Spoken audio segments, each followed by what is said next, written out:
49 అంటే సంతానం, 49 అంటే సంతోషం. ఒడిశా రైలు ప్రమాదంపై కేంద్ర రైల్వే మంత్రి అశ్విని వైష్ణవ్ సంచలన ఆరోపణలు చేశారు.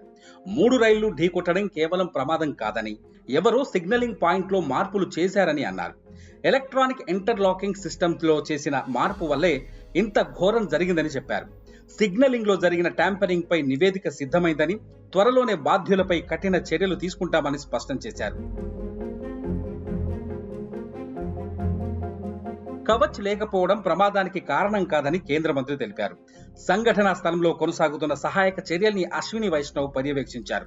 ఇప్పుడు రైల్వే ట్రాక్ల పునరుద్ధరణపైనే ప్రత్యేక దృష్టి పెట్టినట్లు కేంద్ర మంత్రి తెలిపారు. బుధవారం ఉదయం నాటికల్లా పనులన్నీ పూర్తి చేయాలనేదే తమ లక్ష్యమన్నారు.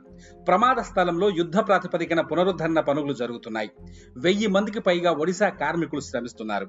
రైలు శకలాలను తొలగించేందుకు పెద్ద సంఖ్యలో జేసీబీలు, క్రేన్లు ఉపయోగిస్తున్నారు.